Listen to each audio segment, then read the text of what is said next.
All right, Shalom. I want to start off by giving all praise, honor, and glory to Yahweh, Hashem Yahweh Shai, Hashem Echak. Double honors to the apostles, elders, and the bishops at Great Millstone for teaching me this truth. And your brother Rabbi Knapp coming out with a lesson, Lord's will, this is edifying to the Lord's elect.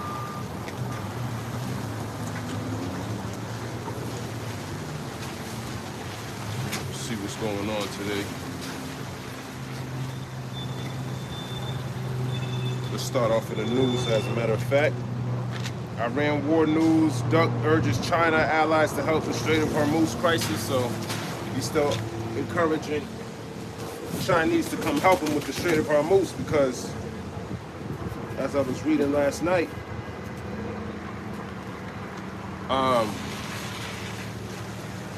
Iran has what you call a smart control. So they're allowing other ships to go through the Strait of Hormuz. They're just not allowing any American or Israeli ships or any of their allies to go through there. So they're controlling who goes through the Strait of Hormuz. But the news over here is telling you that the Strait of Hormuz is closed, but it's only closed to you. China's getting his ships there, through there. India's getting their ships through there. You know, and other allies of Iran. And not only that, they're using the Chinese yuan, to trade. You know, I looked up the price of the Chinese yuan to the American dollar, and it's 14 cents. Now, compared to other dollars, you go to Nigeria, for example, $1 is like $40, $50 of their currency. But China's 14 cents, so that shows you the strength of their dollar. It sounds like not a lot, but it's increasing, especially when they're doing trade in the yuan. So that's an economic that's an economic war. You know, they call it a trade war before, but it's really an economic war, and the Lord is using Moab to do that. Hence why Moab is the Lord's wash pot. Let's start right there.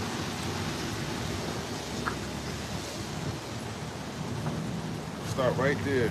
So he's using the Chinese man, just like the Lord said, to fight Esau on the economics of the situation. Because who does that benefit? Iran saying like, fuck it, I'll just strengthen my ally. You know, but it ain't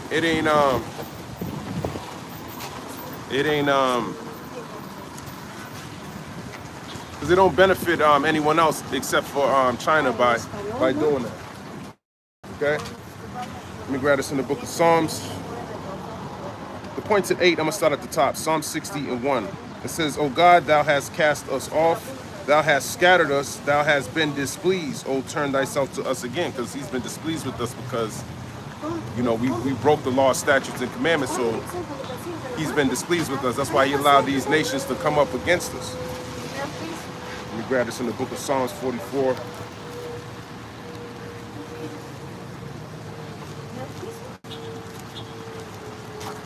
Psalms chapter 44 and verse 9. I will say unto my power, unto the Most High, my rock, why hast thou forgotten me? Why go I mourning because of the oppression of the enemy? We're mourning because of the oppression of the enemy. Who's your enemy? It's the so-called white man Esau Edom. He's your enemy.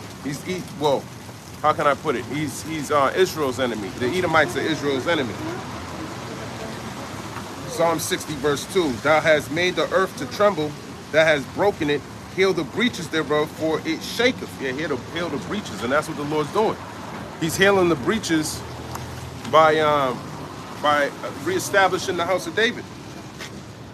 Okay, so the men that's out here on the highways and hedges, not all of them, but some of the men that you see are part of the house of David. It's the book of Amos, chapter 9, and verse 11. In that day will I raise up the tabernacle of David that is fallen, and close up the breaches thereof, and I will raise up his ruins, and I will build it as in the days of old. So in the days of old, David was conquering all of his enemies. He was able to get to the point where, by the time Solomon got the kingdom, he was able to have 40 years of peace because of all of the labor that David did on the battlefield. Psalm 60, let me grab this in 2 Chronicles 7, verse 14. So, we need those breaches sealed. We need to defeat this devil. 2 Chronicles 7 and verse number 14. If my people, which are called by my name, shall humble themselves and pray and seek my face and turn from their wicked ways, then will I hear from heaven and will forgive their sin and will heal their land. But they're not going to do that. You know, if they forsake their wicked ways, Israel's not going to do that. That's why the Lord tells you in Zechariah 13, verses 8, that 2/3 shall be cut off and die, because 2/3 of y'all, you'll never come into the knowledge of this truth. And if you do, you're gonna reject it. You're not gonna accept it as you want to continue to be wicked. Okay. It's the book of 2 Chronicles, chapter 6, verse 27. Then hear thou from heaven and forgive the sin of thy servants and of thy people Israel, when thou hast taught them the good way wherein they should walk, and send rain upon thy land which thou hast given unto thy people for an inheritance. So he's teaching us the good way now. He got us teaching his word. He raised up prophets, you know, and this is how the word been going out, and we all been strengthening ourselves. Okay, let me grab this from the book of James. Let me see, James.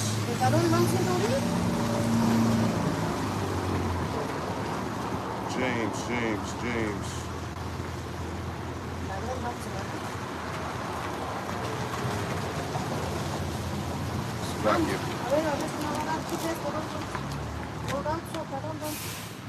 Sixteen verse 52. 16 verse 52. The doors. There's a sign behind me that says this place is closed, but people don't. They need to change their address on Google.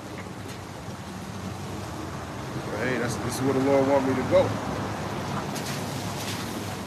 16 verse 50, 1652, James chapter 4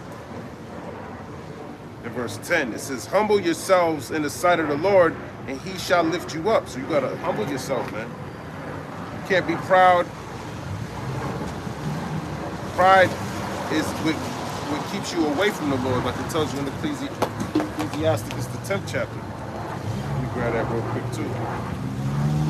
So we need to get rid of that pride, man. That's what Esau is. Ecclesiastes.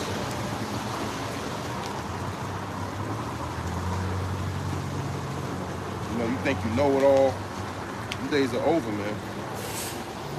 Ecclesiastes chapter 10, verse 13. For pride is the beginning of sin, and he that have it shall pour out abomination, and therefore the Lord brought upon them strange calamities and overthrew them utterly. So there you go. Actually, I should have started up. Ecclesiastes 10, verse 12. For pride is the beginning of sin. Excuse me. The beginning of pride is when one departeth from God, and he in his heart is turned away from his maker. So the beginning of pride is one that turned himself away from God. So humbling yourself is the opposite of being proud. So that's how you seek the Lord. This is the book of Job 22 in verse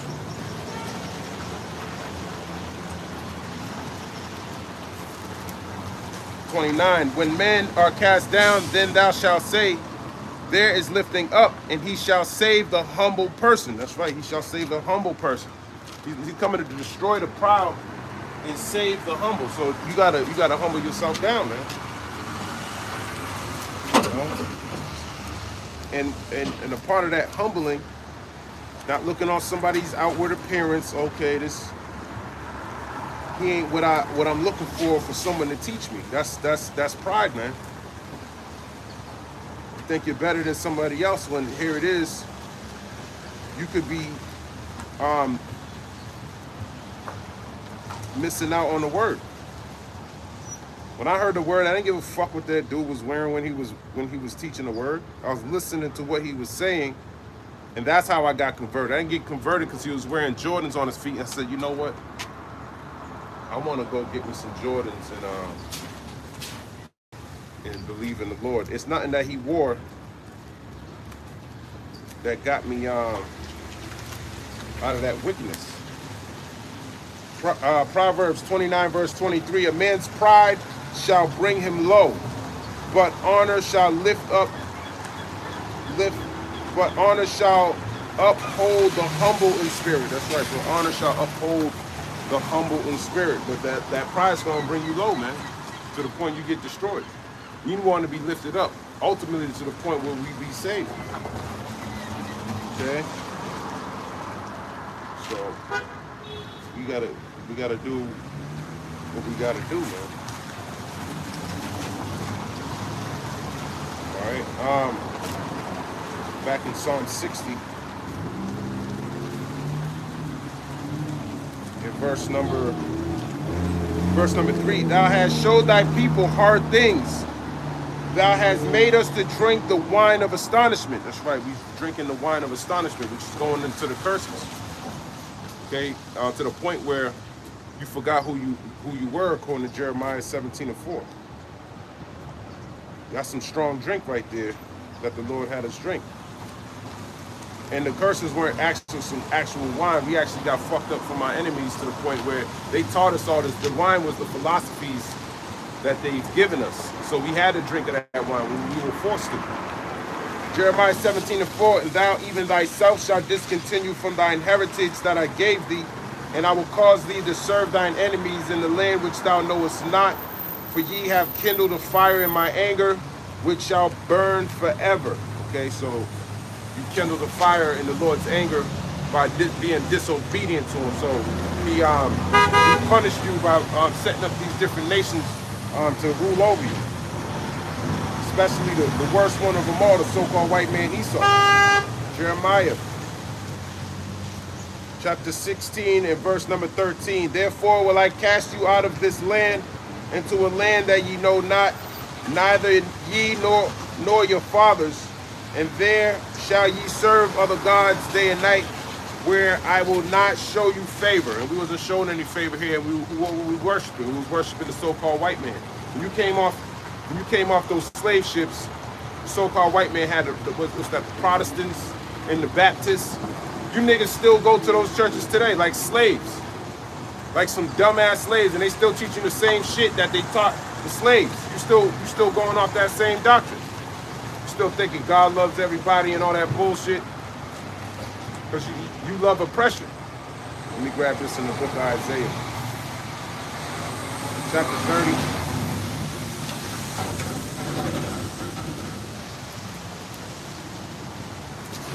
Isaiah 30, verse 10. Actually, let me start up.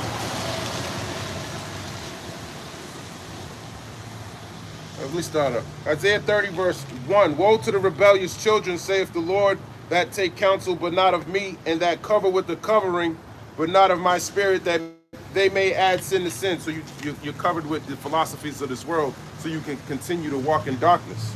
Isaiah 30, verse 2, that walk to go down into Egypt, and have not asked at my mouth, to strengthen themselves in the strength of Pharaoh, and to trust in the shadow of Egypt. So you trust in America to uphold you and keep you, sustain you, so you can continue to be the devil that you are. Isaiah 30, verse 3, therefore shall the strength of Pharaoh be your shame. And the modern day Pharaoh is the so-called white man Esau, Edom. And the trust in the shadow of Egypt, your confusion. And that's why you're confused. You don't know what the hell is going on, why these things are happening. You don't understand why the duck is even attacking Iran. You think it's because of oil. You think it's because he was trying to protect the protesters. Who knows what the hell you think it's because of?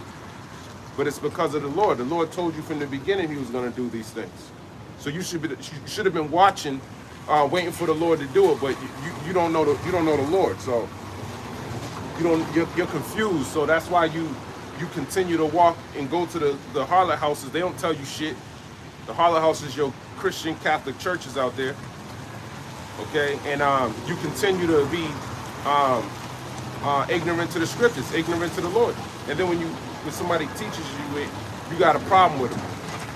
Isaiah 30 verse 4, for the princes were at Zoan, and his ambassadors came to Hanes. His princes were in Zoan, and his ambassadors came to Hanes. Let me look at that up. I believe those two are in Egypt. I can't remember what that means. Isaiah 30 and verse 4. Zoan and Hanes, I forgot what that means. Isaiah 30 verse 4. Who is Zoan and who is Hanes? I just looked it up. I think there's two cities in Egypt. This verse highlights the folly of trusting in human alliances. Egypt, rather than God, promising that this effort will result in shame and disgrace. The locations, Zoan and Hanes, were prominent cities in Egypt, highlighting the effort taken to negotiate this alliance. So you were sending ambassadors over there to go try to strengthen your alliances with them. Because, we were in slavery over there, so, you trusted it. Even Yahushua went over there for refuge. So we had a long, that's where we've been there for so damn long.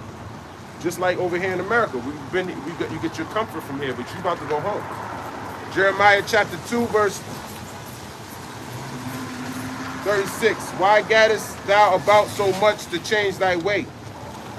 Thou also shalt be ashamed of Egypt, as thou was ashamed of Assyria. That's right, you were ashamed of Assyria. You also shall be ashamed of Egypt. Okay, the northern kingdom thought they can create allies with the Assyrians, and what did the Lord do? He used the Assyrians to take them down.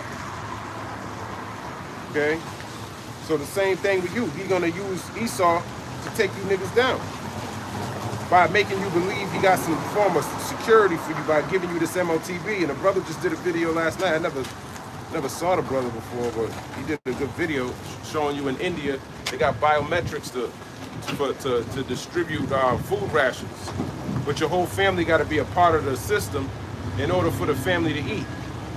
So he was saying in this video, don't think that same type of technology is gonna not happen over here. When they implement the MOTB, that you got to have everyone in your family linked up with the MOTB. Okay, and if you don't, then you're not gonna be able to eat.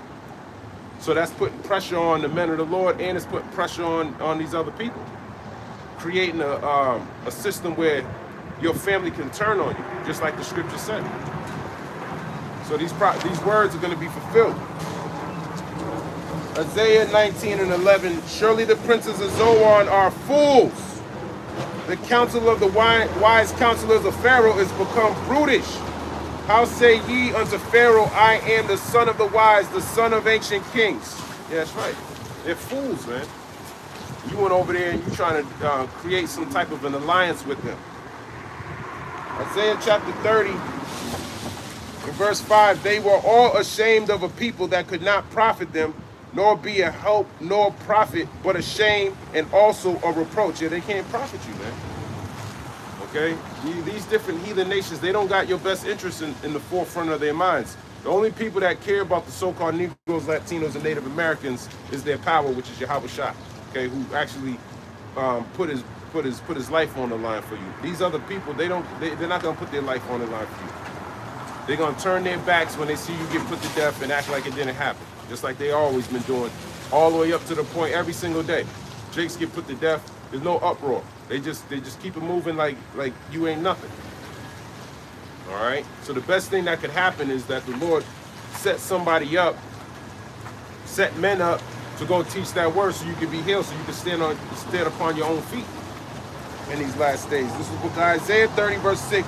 The burden of the beasts of the south into the land of trouble and anguish, from whence come the young and old lion, the viper and fiery flying serpent. They will carry their riches upon the shoulders of young asses, and their treasures upon the bunches of camels, to a people that shall not profit them. Yeah, you're gonna go over there, you're gonna go try to bring all this shit over there to them, trying to probably give gifts and come up with try to pretty much trim your way to seek love. Let's look that up. Isaiah 30 and 6. You're bringing all this shit to them like it's going to profit you, and it's not. Let me drop that. Hold Isaiah. And let me put my thing right here. Isaiah 30 verse 6. Let me see if I'm lying or not.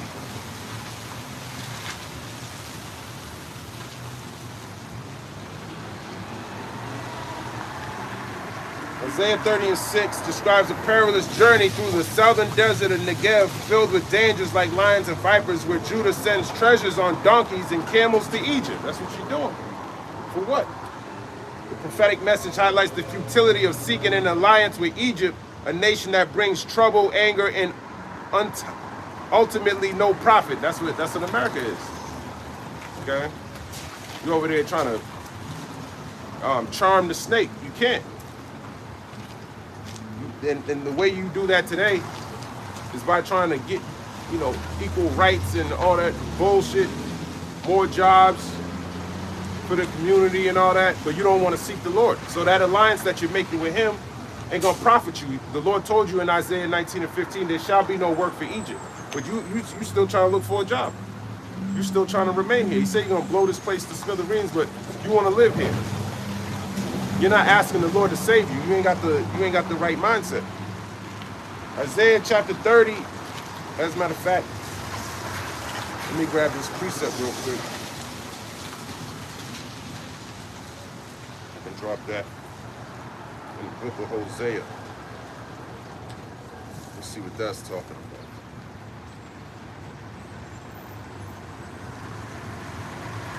about. Hosea chapter 12. In verse 1, Ephraim feedeth on wind and followeth after the east wind.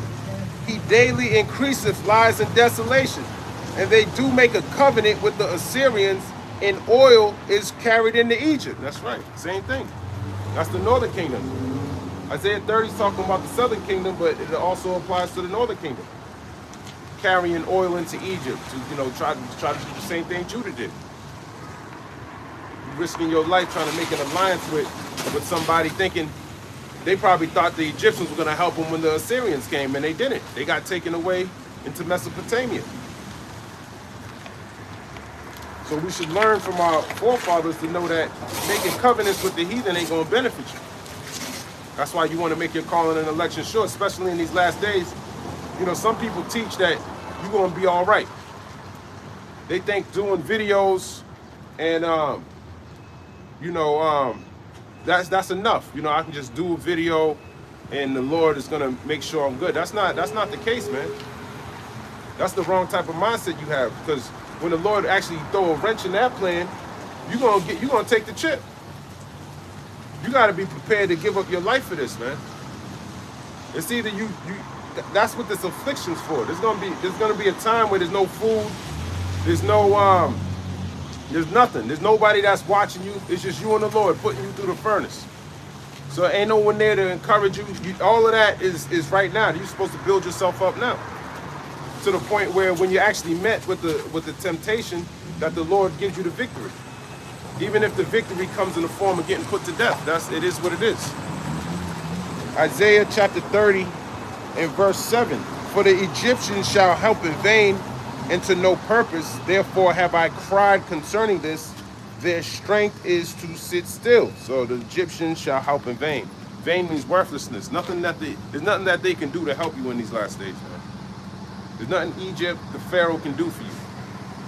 The only thing that you can do for yourself is repent and hope that the Lord has mercy on you by being obedient to his law, statutes, and commandments to the best of your ability, and wait for him to deliver you.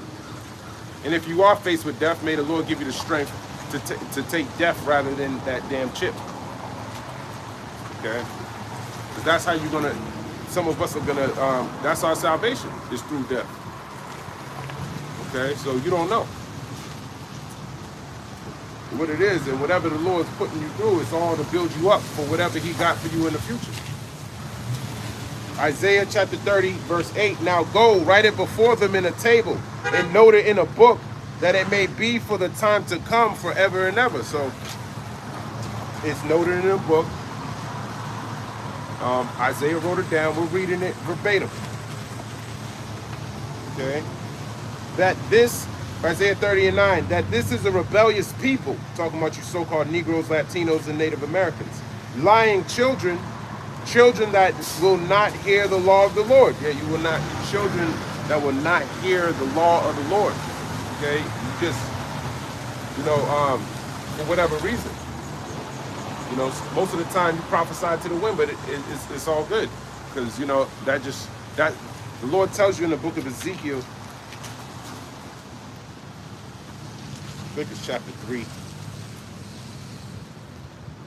Ezekiel 3. Where is Ezekiel? Ezekiel chapter 3.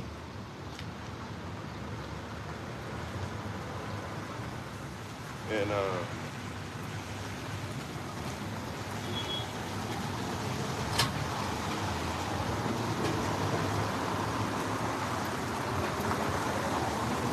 somewhere in there.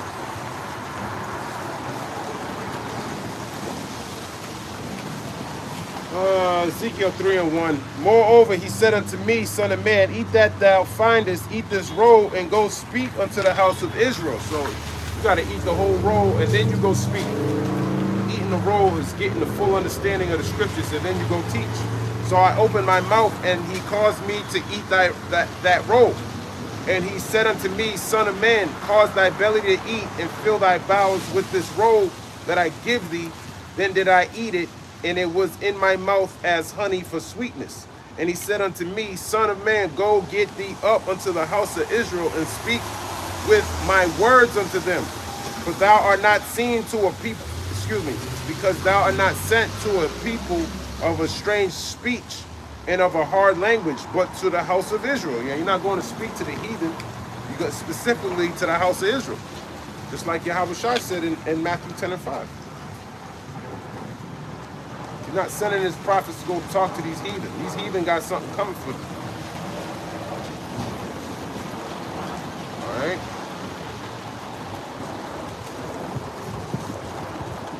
Drop that. Precepts, Matthew 10:5.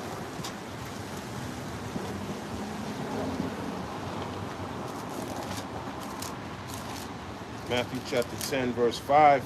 These 12 Yahweh Shai sent forth and commanded them, saying, Go not into the way of the Gentiles, and into any city of the Samaritans enter ye not, but go rather to the lost sheep of the house of Israel. Same thing with Ezekiel. Okay. Ezekiel chapter 3 and verse 6. Not to many people of a strange speech and of an hard language, whose words thou canst not understand. Surely, had I sent thee to them, they would have hearkened unto thee. Yeah, if you sent those prophets to these other nations, they would have hearkened unto you. But Israel, they're just a rebellious house. They're not going to listen. But the house of Israel will not hearken unto thee, for they will not hearken unto me, for all the house of Israel are impudent and hard-hearted. So he's telling Ezekiel to go teach to the house of Israel, but they're not going to listen to you, because they won't listen to me. So it's kind of the men of the Lord are pretty much on a dummy mission. He tells you in Isaiah the 55th chapter that my words are not void. Okay. Isaiah chapter 55 and verse 3. Incline your ear and come unto me. Hear, and your soul shall live, and I will make an everlasting covenant with you, even the sure mercies of David. So even the sure, David was given pardons for his sins.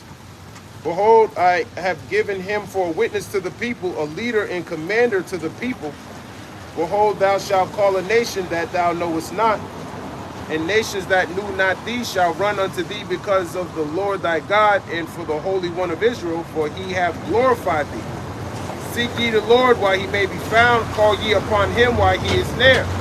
Let the wicked forsake his way, and the unrighteous man his thoughts, and let him return unto the Lord, and he will have mercy upon him and to our God, for he will abundantly pardon. And that's what we need. We need to be pardoned for our sins, or we're going to be destroyed like everybody else. For my thoughts are not your thoughts, Isaiah 55 and 8. Neither are your ways my ways, saith the Lord. For as the heavens are higher than the earth, so are my ways higher than your ways, and my thoughts than your thoughts. For as the rain cometh down and the snow from heaven, and returneth not thither, but watereth the earth, and maketh it bring forth and bud, that it may give seed to the sower and bread to the eater, so shall my word be that goeth forth out of my mouth. It shall not return unto me void, but it shall accomplish that which I please, and it shall prosper in the things whereto I sent it. So his word doesn't go out void. Isaiah chapter 30 and verse number 9, that this is a rebellious people, lying children, children that will not hear the law of the Lord. And that's what y'all are. So-called Negroes, Latinos, and Native Americans. You don't want to hear the law of the Lord. It's the book of Isaiah 1 verse 4. A sinful nation, a people laden with iniquity, a seed of evildoers, children that are corrupters. They have forsaken the Lord. They have provoked the Holy One of Israel unto anger. They are gone away backwards. So you're going the wrong way. You've gone away backwards. Isaiah chapter 30 verse 10, which say to the seers, see not, and to the prophets, prophesy not unto us right things, speak unto us smooth things, prophesy deceit. So you want us to lie to you. But we ain't gonna lie, because then that's guile within their mouths. Okay, the only way he got false prophets out there you can listen to. There's plenty of them. Okay, that's who you listen to your TD. I don't even think TD Jakes teaches anymore. I haven't heard anything about him lately.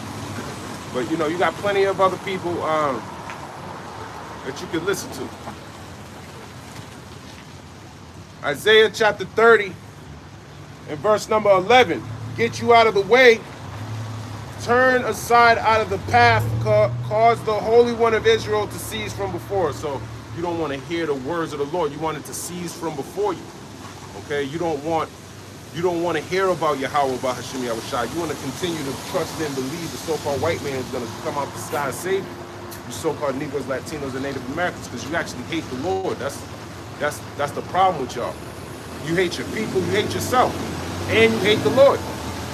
So that's because of the so-called white man Esau. So you can't be healed, so he got to kill you along with this nigga too. Okay, Isaiah 30 verse 12. Wherefore thus saith the Holy One of Israel, because ye despise this word, and trust in oppression and perverseness, and stay thereon, therefore this iniquity shall be to you as a breach, ready to fall, swelling out in a high wall, whose breaking cometh suddenly at an instant. So whose breaking cometh suddenly at an instant. Like a dam that's ready, you know, it got a leak, and then it just collapses on you. So that's what you're doing when you continue to be in sin. You're not closing up that breach. Then the judgment comes. Psalms chapter 62 and verse 3. How long will ye imagine mischief against the man? Ye shall be slain, all of you, as a bowing wall shall ye be, and as a tottering fence. So a bowing wall is a wall that got like a bump in it. You know, you look at your foundational wall, if it got a bump coming out, that means the integrity of the foundation, that wall is going to collapse. Okay, that's just like you got all this iniquity piling up to the point where it's going to break through the foundation and kill you, or a tottering fence, or a weak fence. Okay, that it's not a good defense. It's going to fall over, and you're going to be slaying all of you, like the Lord said. Let me grab this in the book of Ezekiel real quick. Daubed with untempered mortar. Ezekiel, KJV.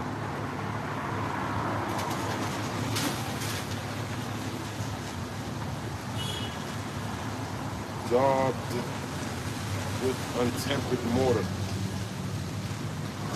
Ezekiel chapter 13 and 11.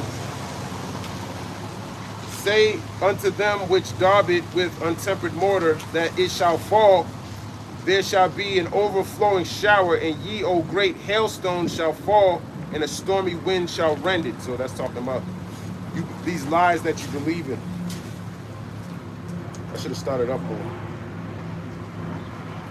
Ezekiel 13 and 10, because they have seduced my people, saying peace, and there was no peace, talking about these false prophets.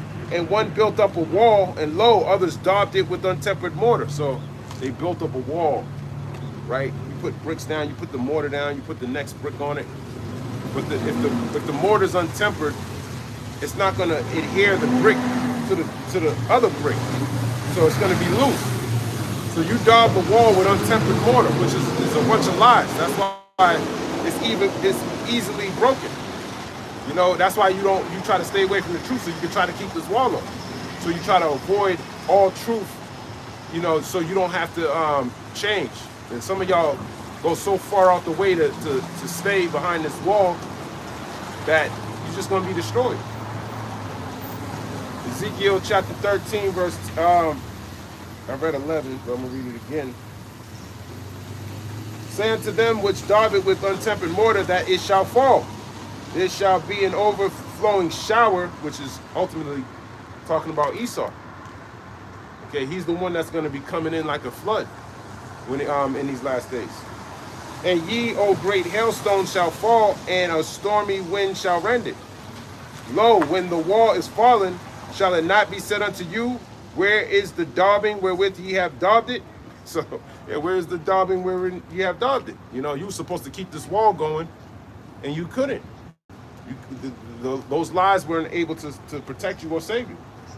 Ezekiel 13, verse 13, therefore thus saith the Lord Yahweh, I will even rend it with a stormy wind in my fury, and there shall be an overflowing shower in my anger, and great hailstones in my fury to consume it. And those hailstones are going into the thermonuclear destruction. Okay? Let's go back to Psalm 60.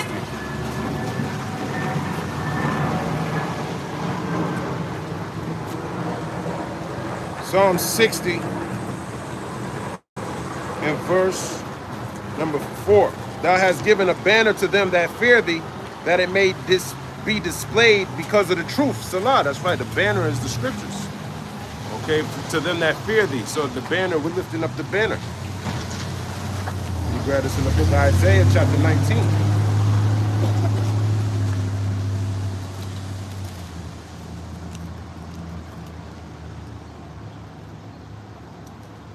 Isaiah chapter 19, verse 1. Is it 19? No, it's 13. Isaiah 13, verse 1. The burden of Babylon. Nope, that's not it either. Yes, it is. Isaiah 13 and verse 1. The burden of Babylon, which Isaiah the son of Amos did see. Lift ye up a banner upon the high mountain. So the banner is the Bible, it's the scriptures, it's the word, it's Yahweh Shai. Upon the high mountain, which is America, exalt the voice unto them, shake their hand, that they may go into the gates of the nobles. So the nobles are your leaders. Okay, they hearing, they know that Israel's on these street corners prophesying against the red asses. Psalms chapter 60, actually Psalms 20, and verse number 5. We will rejoice in thy salvation, and in the name of our God we will set up our banners. The Lord fulfill all thy petitions. That's right. We'll lift up our banners, okay? This is what we're doing, lifting up the banner. Just like it tells you in the book of John, the 3rd chapter. Let's grab that real quick too.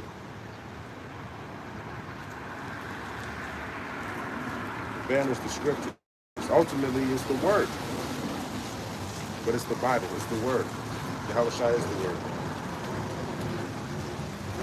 John chapter 3. And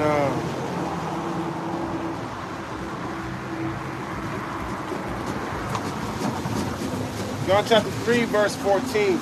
And as Moses lifted up the serpent in the wilderness, even so must the Son of Man be lifted up, that whosoever believeth in him should not perish, but have everlasting life. So that's why we're lifting up the banner, which is Yahweh Shai. Ultimately, because he comes in the volume of the book.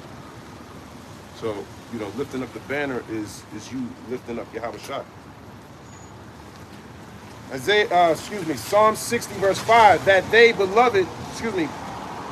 beloved may be delivered. That's the beloved is a code name for the elect of Israel. David was called beloved. So that's the house of David. Save with thy right hand and hear me. Who's his right hand? It's Yahweh Shai. Psalms 108.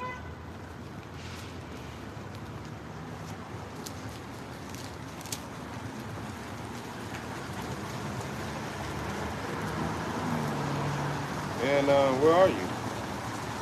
Psalms 108 and verse 6. That thy beloved may be delivered. Save with thy right hand and answer me. That's right. As a matter of fact, I'm looking for David was called beloved.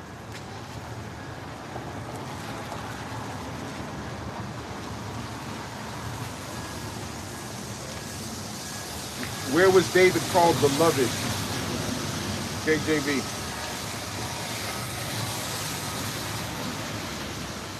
First Samuel 18:1.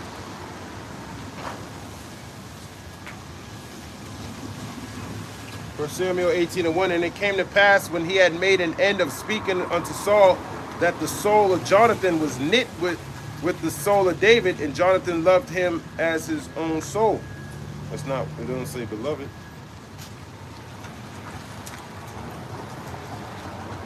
First Samuel 16:11. As Samuel said unto Jesse, are here all thy children? And he said, there remaineth yet the youngest, and behold, he keepeth the sheep. And Samuel said unto Jesse, send and fetch him, for we will not sit down till he come hither.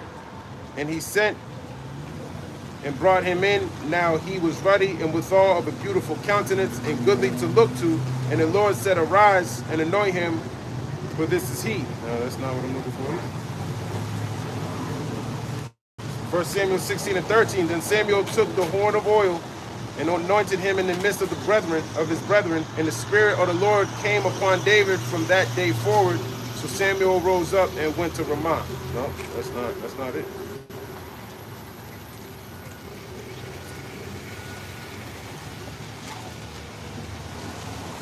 Beloved. Oh, okay, excuse me. It says in the KJV Bible, David's name itself means beloved. It's not a precept, so his name itself means beloved. A connection often highlighted in his role as God's chosen king, while not explicitly called beloved in a direct title in every KJV verse. The theme of him being cherished by God and others is central to his narrative, such as being loved by Jonathan in 1 Samuel 18:1. So the name David means beloved. Excuse me. So, you see brothers saying beloved is because they know that, they're talking to the house of David. They ain't talking, everyone's not beloved. Okay, beloved is a reference to the house of David. Let me grab this in the book of Amos.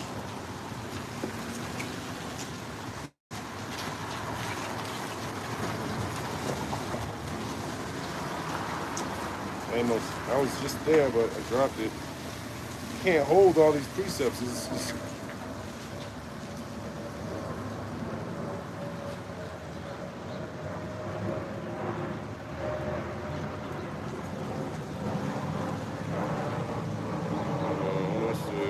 Amos chapter 9 and verse 10. All the sinners of my people shall die by the sword, which say the evil shall not overtake nor prevent us. So all the sinners of my people shall die by the sword. But a sin, 1 John 3:4, it's the transgression of the law. All right, so you're going to die by the sword since you don't want to repent. Amos chapter 6, verse 3. Ye that put far away the evil day and cause the seat of violence to come near. You put far the evil day. You think it's not going to happen.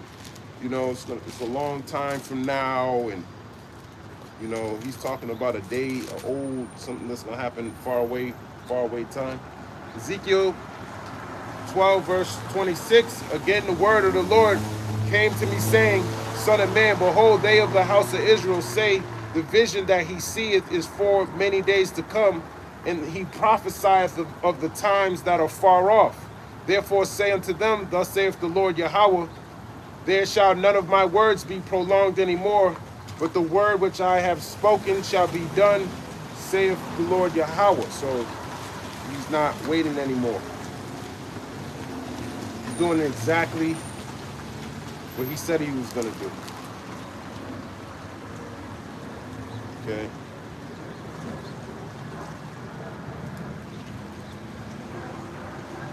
That's pretty much it on that. Let me jump over here. In Psalms chapter 60 and verse number 6. God have spoken in his holiness. I will rejoice, I will divide Shechem and mete out the valley of Succoth. Gilead is mine and Manasseh is mine. Ephraim also is the strength of mine head. Judah is my lawgiver. So, okay, Psalm 60 and 6. God hath spoken in his holiness. I will rejoice. I will divide Shechem. So Shechem, Judges the 9th chapter, Abimelech was from Shechem. Shechem is in the land of Canaan. Okay? So he's going to divide, that's Israel. And mete out the valley of Succoth. I don't know what Succoth is. Psalm 60.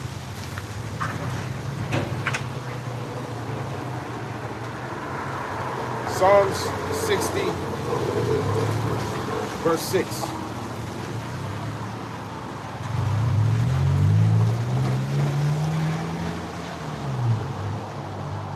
In this verse, God speaks in his holiness or from his sanctuary, reassuring his absolute ownership and authority over the land of Israel. That's right. He got authority over the land of Israel. He's like he's the landlord. He kicked us out. He moved in a new tenant. And he's almost done with these tenants too. They're doing a horrible job over there. They're messing up they're messing up the land, man. They're messing up the house. So they about to get up out of there. This means God's promise is as certain as his own holy nature. Because he is holy, he cannot lie, and his word is unshakable. Some translations, such as the NIV, render this as from his sanctuary. It says, I will rejoice / I will triumph. Depending on the translation, God is depicted as either rejoicing in his sovereign plan or asserting a certain triumph over his enemies. That's right. I will divide Shechem and measure out the valley of Succoth. Shechem represents the land west of the Jordan River. Okay. Succoth represents the land east of the Jordan River. By naming these two locations, God is claiming dominion over the entire breadth of the promised land. Dividing and measuring are terms used for a conqueror or owner distributing land to his subjects, showing that the territory belongs to him to give as he pleases. And that's beautiful. But he don't stop there. Gilead is mine, Psalm 60 and 7. And Manasseh is mine. Ephraim also is the strength of mine head. Judah is my lawgiver. Moab is my washpot. Over Edom will I cast out my shoe. Philistia, triumph thou because of me. So, you know, all of these different nations, even the land of Moab. But this is talking about, you know, on a higher note, this is talking about him using these Chinese people.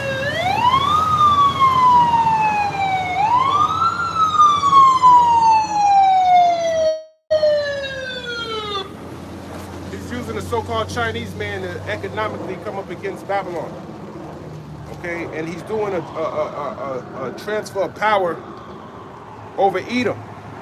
Okay, his power is being translated from one people to another. Let me grab that precept too.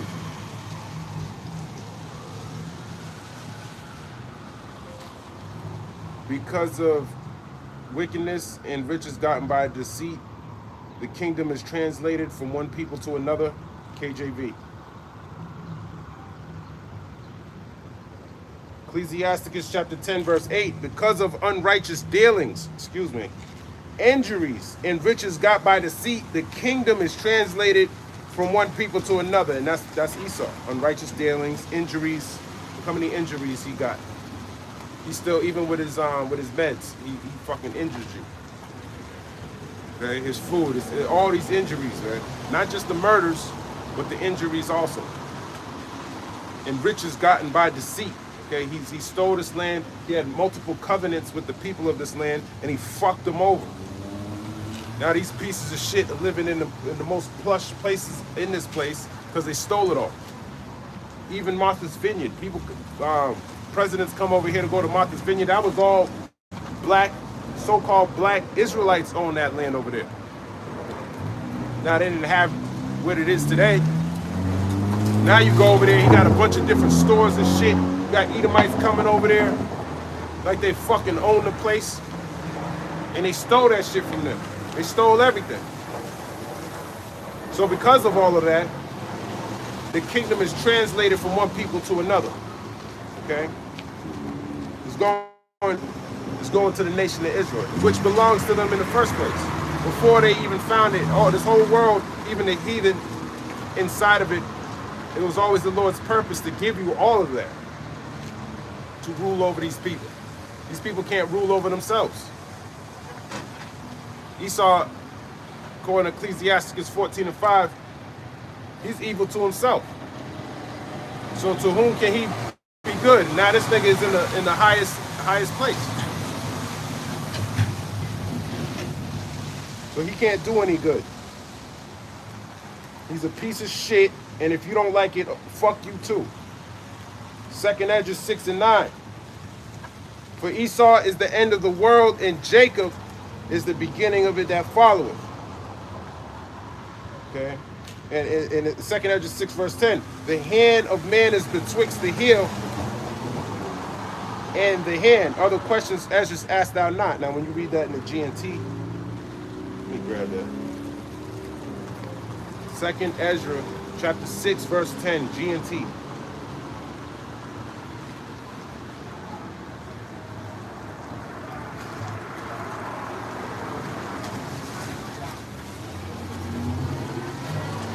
Let's see what it says. 2nd Ezra 6 verse 10. So if Jacob's hand is the beginning and Esau's heel is the end, do not try to find a space in between. So there's no other nation that's gonna rule after. So don't try to find a space in between his hand and Esau's heel. That's what Moab think. Moab thinks there's a space in there where the Lord, Jacob's hand's so tight that he didn't put it in the scriptures, but he's in there somewhere, or Russia. Okay, it ain't no one else ruling. So-called Chinese man, you going down too. It don't matter if your dollar's getting stronger. Okay. Psalm 60 verse 8. Moab is my washpot. Yeah, he's a washpot. Let me grab this in the book of Psalms. 2 Samuel chapter 2. One of my favorite verses in the Bible. This is when King David was whipping you heathens' asses. Let's go into that a little bit. I might have to start at the top. 2 Samuel chapter 8. And after this it came to pass that David smote the Philistines and subdued them, and David took Meth-Gamah out of the hand of the Philistines. So Palestine. The modern day Philistines are the Palestinians, but the ancient Palestinians were Hamites. But now this is how you know there's a bunch of confusion, because now Ishmael's calling himself pretty much a Hamite. Let me grab this in the book of Isaiah 25. So you're gonna go back to your biblical nationality when Israel's back in power.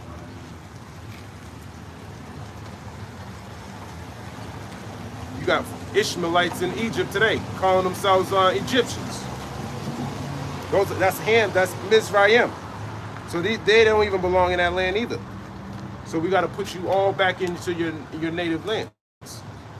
Isaiah 25 verse 7, and he will destroy in this mountain the face of the covering cast over all people, and the veil that is spread over all nations. You got Hamites calling themselves African, which is pretty much Edom. Okay? So that needs to be fixed. And the covering cast is the lies, how can I put it? Your government, not your government, but this false identity you call yourself. That's opposed to your biblical identity, like the so-called white man calling himself white. He actually goes back to Esau in the Bible. He should be calling himself an Edomite, the nation that's going to be destroyed from off the face of the earth. That's what he should be telling himself every single day. But he's running from it.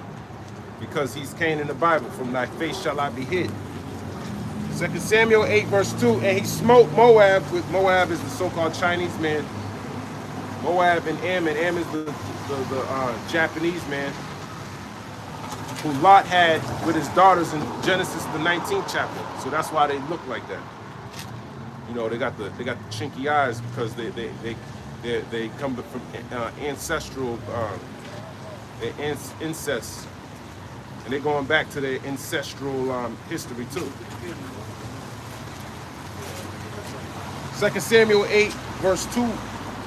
And he smote Moab, which is the Chinese man, and measured them with a line, and casting them down to the ground, even with 2 lines measured he to put to death, and with 1 full line to keep alive. And so the Moabites became David's servants and brought gifts. So you going back to being a servant, China man.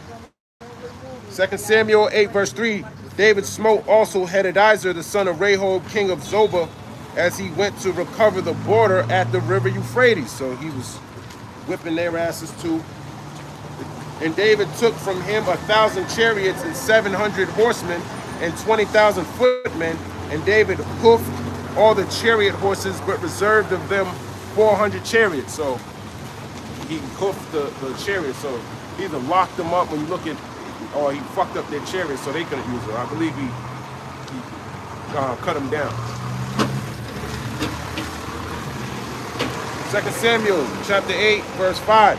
And when the Syrians of Damascus came to succor Hadadezer, king of Zobah, David slew of the Syrians 22,000 men. So there you go. David slew 22,000 men. That's 22,000 men. Then David put garrisons in Syria of Damascus, and the Syrians became servants to David, and brought gifts, and the Lord preserved David whithersoever he went. So he was winning all these battles. So you know the heathen was scared when David was coming through, because he was preserved through all these battles. Okay, that's the Lord. 2 Samuel 8 and 7. And David took the shields of gold that were on the servants of Hadadezer and brought them to Jerusalem. And from Betah and from Berothai, cities of Hadadezer, King David took exceeding much brass. Then Toi, king of Hamath, heard that David had smitten all of the hosts of Hadadezer. Then Toi sent Joram his son unto King David to salute him and to bless him, because he had fought against Hadadezer and smitten him. For Hadadezer had wars with Toi, and Joram brought with him vessels of silver and vessels of gold and vessels of brass, which also King David did dedicate unto the Lord with the silver and gold that he had dedicated to all the nations which he subdued. So here it is, a king sent his son after David smote Hadadezer, meaning killed him or defeated him in battle. And that king's son brought gifts to King David. But he sent his son. If someone sends his son with gifts and all of this, he's hoping that you don't come and kill him, because he just gave you the next heir of his kingdom. So he hopes that you don't put him to death, and you have mercy upon him when it's time for you to conquer his nation. All right, and 2 Samuel 7. 2 Samuel 8, verse 11. Verse 12. Of Syria and of Moab and of the children of Ammon and of the Philistines and of Amalek and of the spoil of Hadadezer, son of Rehob, king of Zobah. And David got him a name when he returned from smiting of the Syrians in the valley of Salt, being 18,000 men. So he killed over 18,000 men. And he put garrisons in Edom. Throughout all Edom put he garrisons, and all they of Edom became David's servants, and the Lord preserved David whithersoever he went. So even Esau had garrisons in his land too. Garrisons are like embassies. Like Esau got embassies all over the place. That's a garrison, or a stronghold for military. Okay. So we had shit all up in his land. 2 Samuel 8, verse 15. And David reigned over all Israel And David executed judgment and justice unto all his people. And Joab the son of Zeruiah was over the host, and Jehoshaphat the son of Ahulad was recorder, and Zadok the son of Ahitub and Ahimelech the son of Abiathar were the priests, and Sariah was the scribe, and Benaniah the son of Jehoiada was over both the Cherethites and the Pelethites, and David's sons were chief rulers. There you go. That was the order of things. So Moab was a servant to King David, and Moab is a servant of the Lord. Psalm 60, verse 9. Who will bring me into the strong city? Who will lead me into Edom? That's right. Who will bring me into the strong city?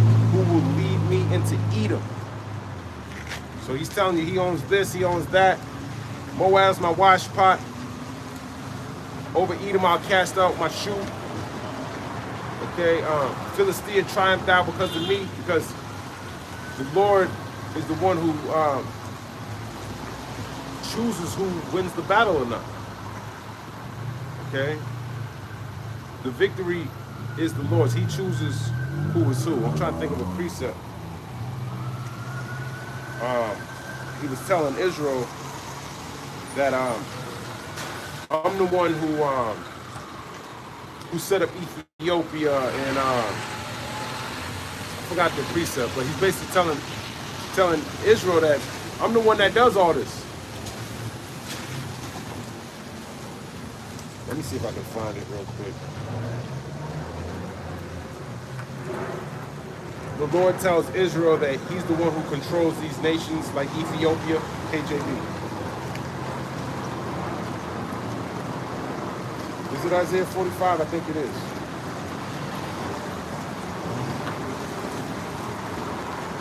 Isaiah 45.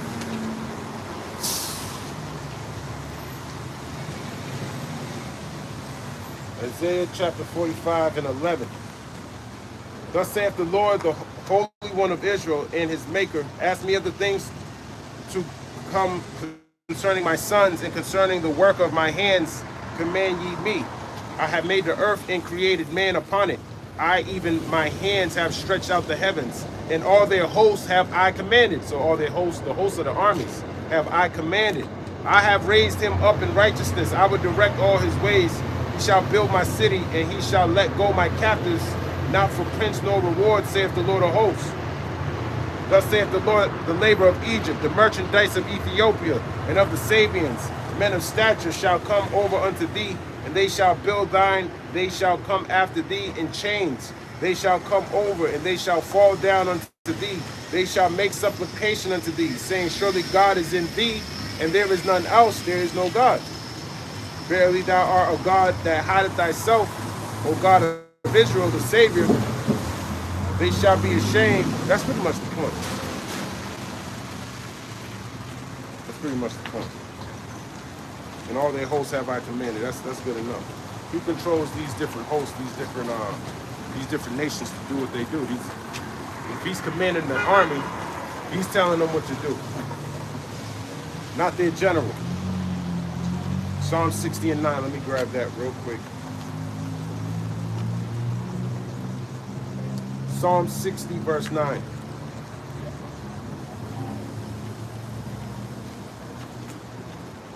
Who will bring me into the strong city? Who will lead me into Edom? It is a rhetorical question from David, seeking divine aid for a military challenge. David is facing a difficult military campaign against Edom, a nation known for its strong mountainous defenses after experiencing a temporary withdrawal of God's favor. Significance, the verse highlights the transition from recognizing human weakness to relying on divine strength for victory, acknowledging that only God can lead them into the enemy's stronghold. That's right. Meaning it acts as a prayer for God to lead them into a battle that seems impossible, showing that victory comes through God's power rather than human effort. That's right. Okay.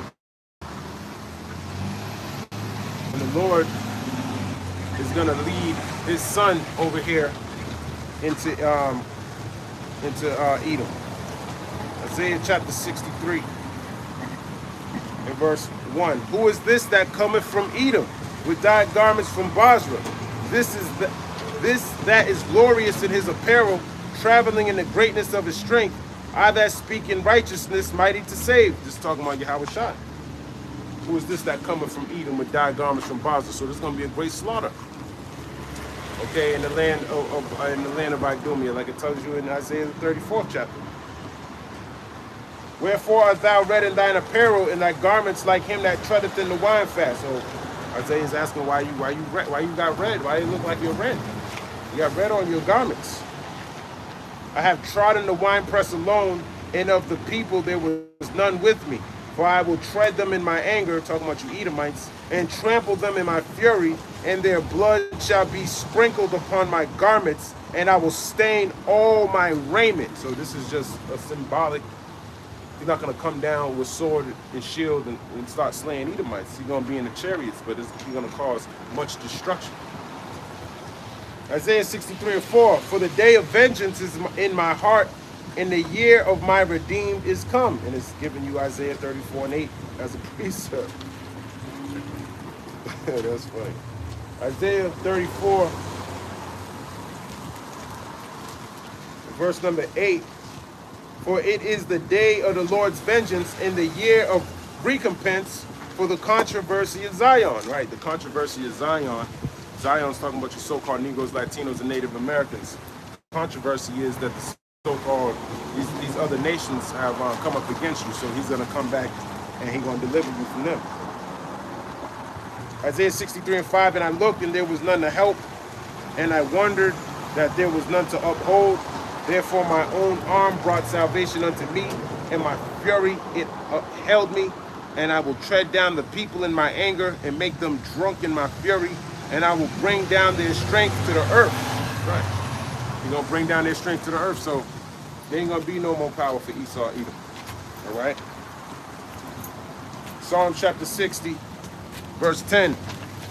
Will not thou, O power, which hadst cast us off, and thou, O God, which didst not go out with your armies, give us help from trouble, for vain is the help of man. That's right.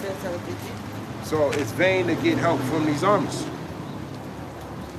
Will not thou, O God, which hadst cast us off, and thou, O God, which didst not go out with our armies, give us help from trouble, for vain is the help of man. So we need the Lord to save us, okay, in this time of trouble. Psalm 60, verse 12. Through God we shall do valiantly, for he it is that shall tread down our enemies. So there you go. For he it is that shall tread down our enemies. So we got to wait upon him, like it tells you in Zephaniah 3 and 5, or 3 and 8. Wait ye upon me, while he rise up to the prey. Because my determination is to gather the nations. Okay? But I'm going to end it here. Lord's will, this was edifying. I want to give all praise, honor, and glory to Yahweh, Bahashem, Yahweh Shai, Bahashem, Recha Kodash. Shalom, Abad Babal, and Kwam Yasharallah.